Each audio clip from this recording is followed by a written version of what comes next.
Hello everyone, welcome to Civil Navigator. आज के class में हम साउथ अमेरिका के फिजिकल मैप को डिस्कस करेंगे। क्या क्या फिजिकल फीचर हैं, कौन कौन सी माउंटेन रेंज हैं, वॉल्केनो, वेजिटेशन कौन कौन सा पाया जाता है, रिवर कौन कौन सी फ्लो करती हैं, क्या उनकी इम्पोर्टेंस है साउथ अमेरिकन कंटिनेंट के लिए। तो ये सब हम डिस्कस करेंगे साउथ अमेरिका के फिजिकल मैप के अंतर्गत। तो सबसे पहले देखते हैं कौन कौन से मेजर फिजिकल डिवीज़न है साउथ अमेरिका में। सबसे पहला तो है पैसिफिक कोस्टल स्ट्रिप, जो पैसिफिक ओशियन के साथ लगी हुई एक पतली सी स्ट्रिप है। Mountain range, Andes mountain range. साथ ही साथ सेंट्रल लोलैंड देखेंगे कि इनमें से रिवर बहती हैं, कौन कौन से रिवर बेसिन हैं। और अगला है हमारा ईस्टर्न हाईलैंड्स, पठारी रीजन कौन कौन सा है साउथ अमेरिका में, वो भी देखेंगे। तो एक एक करके देखते हैं। ये देख रहे होंगे, ये पूरा का पूरा पार्ट है ईस्टर्न हाईलैंड का, चाहे ये हो ये तीनों। ये है गुयाना का पठार, गुयाना या गुयाना हाईलैंड्स या गुयाना का पठार। और ये है हमारा ब्राज़ीलियन हाईलैंड, ब्राज़ील का पठार। इसी का पार्ट है माटो ग्रासो प्लेट्यू। और ये है हमारा ईस्टर्न हाईलैंड या पैटागोनिया का पठार, पैटागोनिया प्लेट्यू। और ये मिडिल का पार्ट देख रहे हैं, ये है हमारा सेंट्रल लोलैंड। इसी के थ्रू रिवर्स फ्लो होती हैं, चाहे यहाँ पे अमेजन हो, इधर पराना, पराग्वे, उरुग्वे रिवर बहती हो। और ये है हमारा पूरा का पूरा Andes mountain range, western alpine system, new fold mountain है ये हमारा।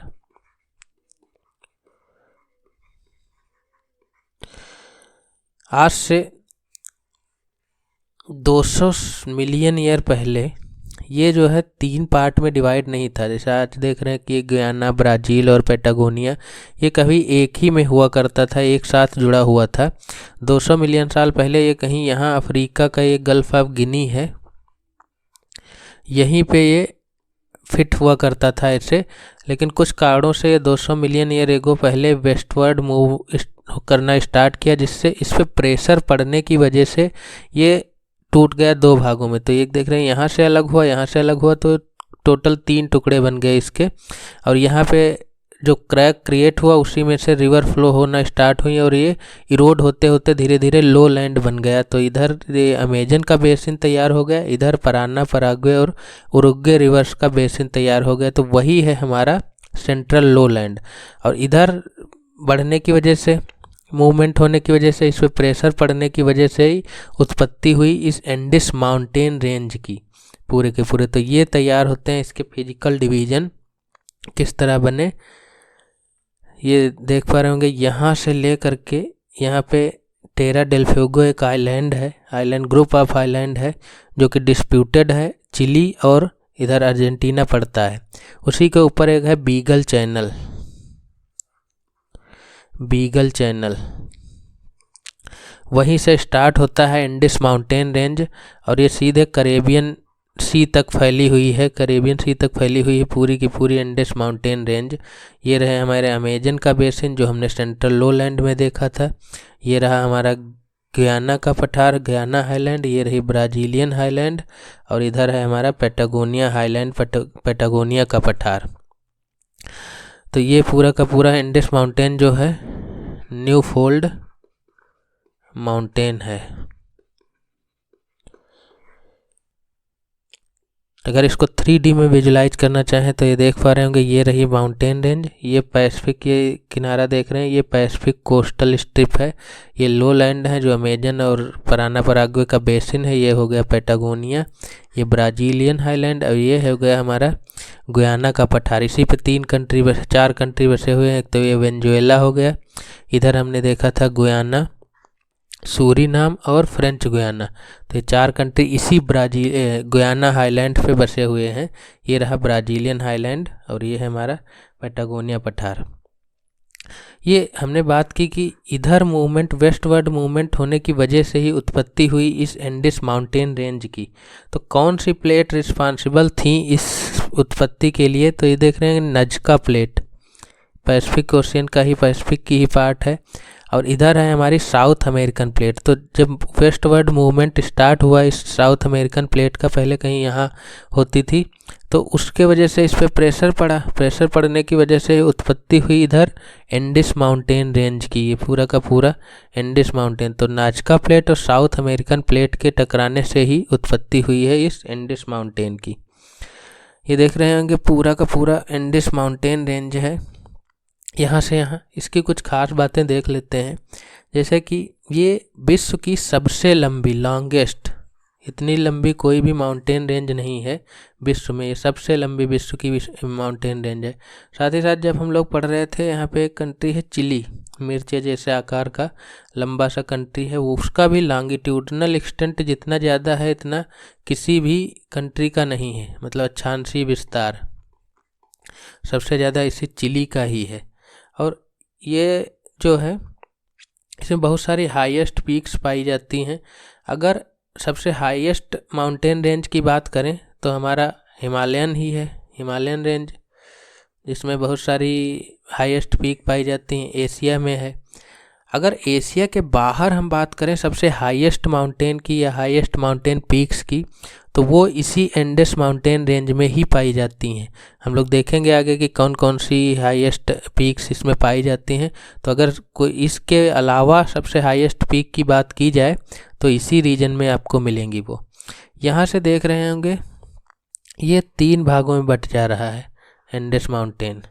कौन कौन से हैं? एक रहा ये हमारा कॉर्डिलेरा ऑक्सीडेंटल, अब मिडिल वाली कॉर्डिलेरा सेंट्रल, मिडिल मतलब सेंट्रल, और कॉर्डिलेरा ओरिएंटल जो है ये है हमारी सबसे ईस्टर्न की। ये 3 रेंजेज में बट जाता है ऊपर जा कर के एंडेस माउंटेन रेंज। अगर विश्व में देखें कुछ इम्पॉर्टेंट मेजर माउंटेन रेंजेज हैं इस मैप में, तो सबसे बड़ी अगर हम इनको अरेंज करना चाहें, आप प्लॉट कर लेना मैप पे, ये सारी की सारी अक्सर पूछी जाती रहती हैं कहाँ पे है। तो एंडेस की बात करें तो ये है हमारी साउथ अमेरिकन कॉन्टिनेंट में सबसे लंबी, विश्व की इतनी लंबी कोई भी माउंटेन रेंज नहीं है। दूसरे नंबर पे आती है रॉकीज, ये है नॉर्थ अमेरिकन कॉन्टिनेंट में फैली हुई, तो दूसरी सबसे लंबी रॉकीज है। तीसरी की बात करें तो ये देख रहे होंगे ग्रेट डिवाइडिंग रेंज, ये ऑस्ट्रेलिया में है, तो तीसरी हो गई हमारी ग्रेट डिवाइडिंग रेंज। और चौथी सबसे लंबी हिमालयन आती है, तो हिमालयन चौथी सबसे लंबी विश्व की माउंटेन रेंज है।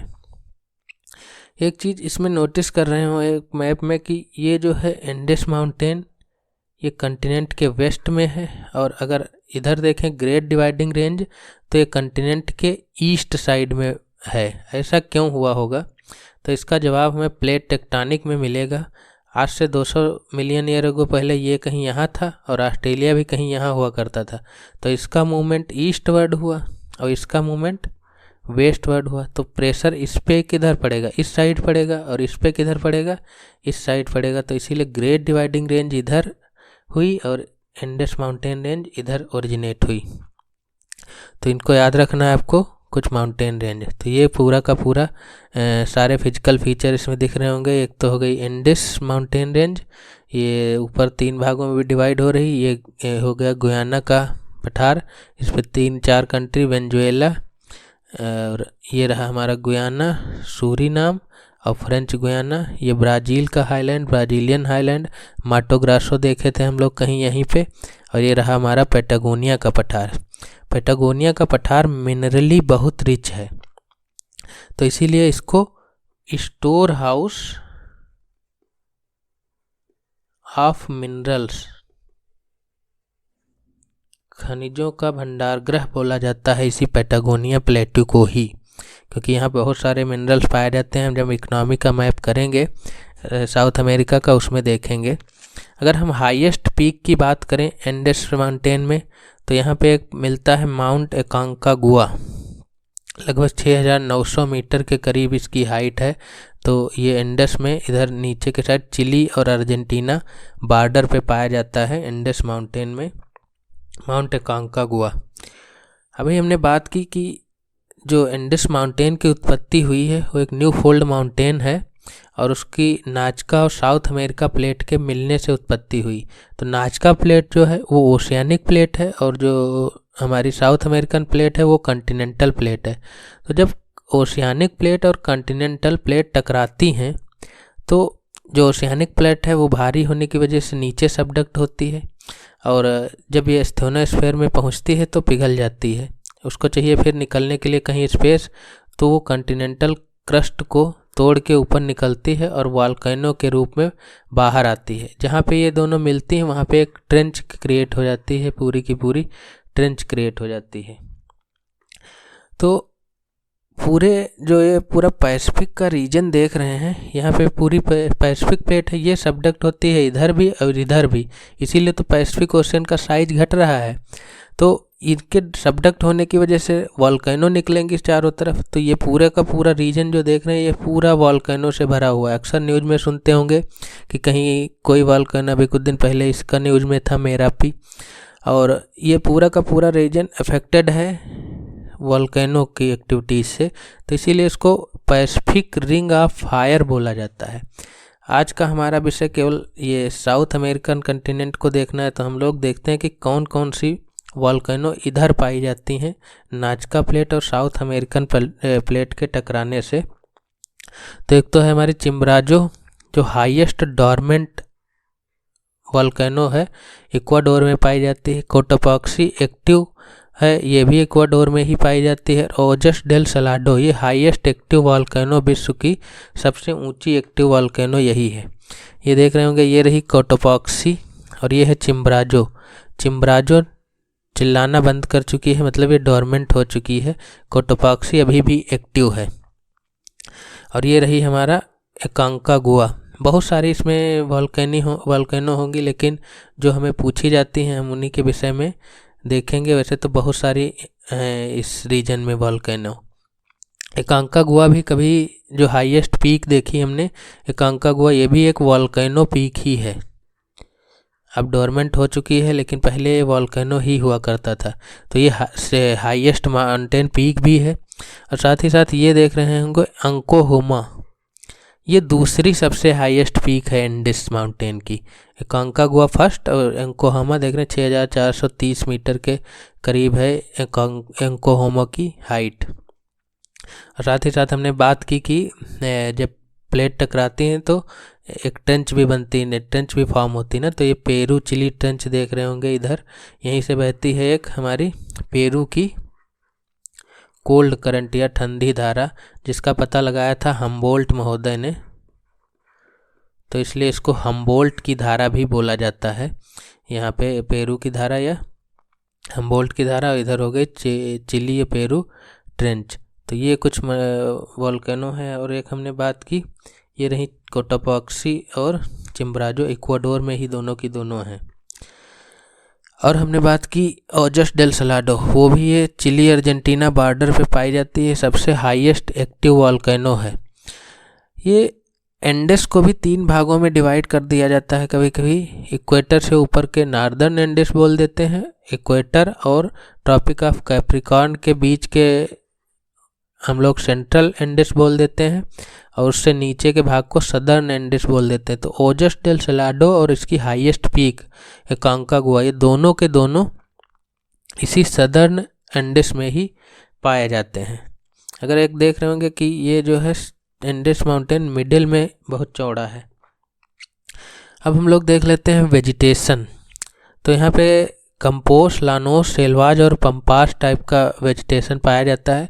कंपोस और लानोस जो देख रहे हैं ये ग्रासलैंड है, कौन से ट्रॉपिकल टाइप के। ट्रॉपिकल ग्रासलैंड क्या होते हैं, जो इक्वेटर के दोनों तरफ 10 से 25 डिग्री नॉर्थ और साउथ दोनों साइड पाए जाते हैं। उनको सवाना टाइप भी बोला जाता है। तो जो हमारे कंपोस और लानोस हो गए ये सवाना टाइप के हैं। साथ ही साथ ये सेल्वाज देख रहे हैं, ये है ट्रॉपिकल रेन फॉरेस्ट, विषुवतीय वर्षा वन, ट्रॉपिकल रेन फॉरेस्ट। ये जो है अमेजन का जंगल जो सुना होगा उसी को बोला जाता है सेल्वाज। ब्राज़ील में ट्रॉपिकल रेन फॉरेस्ट को, अमेजन के जंगल को सेलवाज बोला जाता है। और ये देख रहे हैं पंपास। पंपास जो है ये टेम्परेट ग्रासलैंड है। टेम्परेट ग्रासलैंड क्या होते हैं? जो 30 से 45 या 50 तक जो फैले होते हैं नॉर्थ और साउथ लेटीट्यूड में, वो ट्रॉपिकल टेम्परेट ग्रासलैंड कहलाते हैं। तो यहाँ पाए जाते हैं साउथ अमेरिका में पंपास टाइप का। ये देख रहे होंगे, ये रहा हमारा सेलवाज। ये क्या है? अमेजन का जंगल ही है, वर्षा वन ही है। तो वर्षा वन को ब्राज़ील में इस रीजन में सेलवाज बोला जाता है। ये रहा हमारा पंपास का रीजन। और इधर देख रहे होंगे हमारा लानोस है, ये इसी गुयाना का हाईलैंड है, उस पर है। और इधर है हमारा कंपोस। तो ये हो गए ये, और ये दोनों के दोनों हो गए सवाना टाइप या ट्रॉपिकल ग्रासलैंड। और ये हो गया वर्षा वन रेन फॉरेस्ट। और ये है हमारा टेम्परेट, याद रखना है। अगर हम विश्व में देखें कि कौन कौन से टेम्परेट ग्रासलैंड हैं, ये जो ग्रीन कलर के देख रहे होंगे ये सारे के सारे टेम्परेट ग्रासलैंड हैं। ये रहा हमारा प्रायरी, नॉर्थ अमेरिका में पाया जाता है, कनाडा और जो है यूएसए में फैला हुआ है। नीचे पंपास हमने अभी देखा, ये साउथ अमेरिकन कंटिनेंट में मेनली अर्जेंटीना में फैला हुआ है। इधर देखें साउथ अफ्रीकन में पाया जाता है, वेल्ड अफ्रीकन कंटिनेंट में। ये देख रहे हैं पुस्ताज, ये हंगरी कंट्री है छोटा सा, वहाँ पाया जाता है पुस्ताज। ये भी टेम्परेट ग्रासलैंड है। ये एक लंबी सी स्ट्रिप देख रहे हैं, ये हमारी यूरेशिया में पाई जाती है या एशियन कंटिनेंट में मेनली। इधर देख रहे होंगे मंचूरियन ग्रासलैंड, ये भी टेम्परेट ग्रासलैंड है। चाइना का ये प्रोविंस है मंचूरिया है। तो आपने मंचूरियन खाया होगा, चाइनीज़ डिश है, वो इसी प्रांत की ओरिजिनेट हुई है। तो ये मंचूरियन ग्रासलैंड चाइना और मंगोलिया रीजन में पाया जाता है। नीचे देख रहे होंगे डाउन्स ऑस्ट्रेलिया में पाया जाता है। हालांकि यहाँ पे होना चाहिए, यहाँ पे बना दिया गया है, लेकिन यहाँ पे होगा डाउन्स। ये भी टेम्परेट ग्रासलैंड ही है। और ये न्यूजीलैंड है, ये कैंटरबरी न्यूजीलैंड में पाया जाता है, ये भी टेम्परेट ग्रासलैंड ही है। तो ये टेम्परेट ग्रासलैंड हो गए सारे के सारे, याद कर लेना, ये अक्सर पूछे जाते रहते हैं। अगर हम सवाना की बात करें तो ये देख रहे हैं लानोस, और ये हमारा कंपोस सवाना टाइप ही है, लेकिन ये इसको कंपोस बोला जाता है ब्राज़ील में। ये सवाना टाइप ही दोनों हैं, ये भी सवाना ही है, ये भी सवाना। और ये मेनली सवाना तुमको मिलेगा अफ्रीका में। तो ये सवाना ग्रासलैंड हो गई। और इधर कुछ यहाँ भी मिलेगा ऑस्ट्रेलिया में। इंडिया में भी सवाना टाइप के जंगल ग्रासलैंड पाए जाते हैं। तो ये हो गए हमारे ग्रासलैंड। हमने एक लिस्ट तैयार कर दी है कि कौन से कहाँ पाए जाते हैं, जैसे steppe, Eurasia, prairie, North America, pampas Argentina, veld South Africa, downs Australia, pusztas Hungary और कैंटरबरी न्यूजीलैंड, मंचूरिया चाइना। अब हम बात कर लेते हैं साउथ अमेरिका के जो पंपास का रीजन है उसकी बात कर लेते हैं। तो ये जो देख रहे हैं मेनली किस में फैला हुआ है, ये है हमारा अर्जेंटीना। मेनली ये अर्जेंटीना में फैला हुआ है और इधर थोड़ा सा ब्राज़ील तक एक्सटेंडेड है। और ये है हमारा उरुग्वे। तो उरुग्वे में भी है, अर्जेंटीना में भी है और हमारा ब्राज़ील में भी फैला हुआ है पंपास रीजन। तो पंपास में अगर हम लोग देखेंगे तो ऐसे घास के मैदान होते हैं। इसमें एक दिख रही होगी, ये घास खड़ी है और कुछ जो है जानवर चर रहे हैं। ये जो घास है इसको बोलते हैं अल्फा, या इसको कई जगह यूरोप में और ऑस्ट्रेलिया में लुसर्ने भी बोला जाता है। तो ये दोनों एक ही होती हैं। ये बहुत ही न्यूट्रिशियस, हाई न्यूट्रिशियस ग्रास होती है। तो इसमें क्या करते हैं, देख रहे हो पूरी की पूरी फील्ड पड़ी है, ग्रासलैंड एक टाइप का है, उसमें कोई भी प्लांट पेड़ वगैरह नहीं है। तो इसमें क्या करते हैं, ये यूज करते हैं मेनली ऐसे पशु चारण के लिए। पशु छोड़ देते हैं, अपना चरते रहते हैं। और इतनी न्यूट्रिशियस ग्रास होती है कि बहुत जल्दी ही ये पशु मोटे हो जाते हैं, जानवर मोटे हो जाते हैं। मोटे हो गए फिर काटे जाएंगे तो फिर उनका मीट एक्सपोर्ट किया जाता है। तो जो अर्जेंटीना का कैपिटल है बुएनस एयरेस, ये विश्व की सबसे बड़ी मीट एक्सपोर्ट की मीट एक्सपोर्टर है। इतना बड़ा विश्व में कोई मीट एक्सपोर्ट नहीं करता है, क्योंकि बड़े बड़े मैदान पड़े हैं, उसमें पशु चरते हैं और फिर मोटे होते हैं जल्दी, और उनको काट के एक्सपोर्ट कर दिया जाता है, बेच दिया जाता है। विश्व का सबसे बड़ा मीट एक्सपोर्टर ब्यूनस एयर्स ही है, जो अर्जेंटीना की कैपिटल है। साथ ही साथ और क्या कर सकते हैं कि इसके पूरे रीजन को जुताई कर दो, फिर उसमें बो दो गेहूँ, व्हीट। तो व्हीट प्रोडक्शन के लिए भी ये जो टेम्परेट ग्रासलैंड है बहुत इंपॉर्टेंट होते हैं, बहुत ज़्यादा इनमें प्रोडक्शन होता है व्हीट का। तो अगर हम सदर्न हेमिस्फेयर की बात करें तो सदर्न हेमिस्फेयर में अर्जेंटीना का ही एक शहर है सेंट लुइस। इस सदर्न हेमिस्फेयर की सबसे बड़ी व्हीट की मंडी है। व्हीट मंडी जो है ये सबसे बड़ी सेंट लुइस सदर्न हेमिस्फेयर की है। नदर्न में कौन सी है? नदर्न में भी प्रायरी के ही विनीपेग कनाडा में पड़ता है, वो वर्ल्ड की सबसे बड़ी है। नदर्न की कह लो चाहे वर्ल्ड की कह लो, सबसे बड़ी वर्ल्ड की व्हीट की मंडी है, वो भी टेम्परेट ग्रासलैंड में ही पाई जाती है। और अर्जेंटीना की सेंट लुइस है सबसे बड़ी मंडी। तो ये इम्पॉर्टेंस है टेम्परेट ग्रासलैंड की, चाहे किसी भी रीजन में पाए जाते हो, तो उसमें पे व्हीट और कॉर्न भी बहुत ज़्यादा होता है इन टेम्परेट ग्रासलैंड में।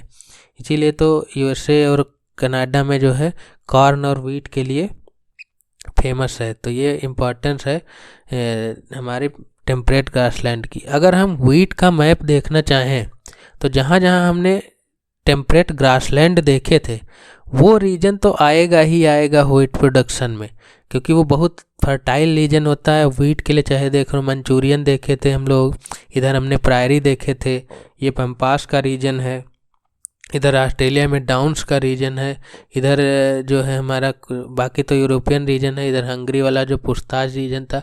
तो बहुत बड़े स्तर पे आप सुपर इम्पोज कर पाएंगे जो टेम्परेट ग्रासलैंड है और व्हीट प्रोडक्शन। या कॉर्न भी देख लो तो कॉर्न भी लगभग यही रीजन मिलेंगे कि टेम्परेट रीजन तो मिलेगा ही मिलेगा, चाहे व्हीट प्रोडक्शन की बात हो और चाहे कॉर्न प्रोडक्शन की बात हो। तो ये है हमारा कि विनीपेग भी लगभग कहीं यहीं पे पड़ता है, तो वो भी सबसे बड़ी व्हीट प्रोडक्शन मंडी। इधर बहुत ज़्यादा मैकेनाइजेशन है, आपने देखा होगा कि बहुत बड़े बड़े खेत होते हैं, बहुत मशीनरी काम करती है, तो इसलिए सबसे ज़्यादा प्रोडक्टिविटी इस रीजन में पाई जाती है, इससे भी ज़्यादा, क्योंकि यहाँ इतना टेक्नोलॉजी का विकास अभी नहीं हुआ है नॉर्दर्न अमेरिका और कनाडा की अपेक्षा।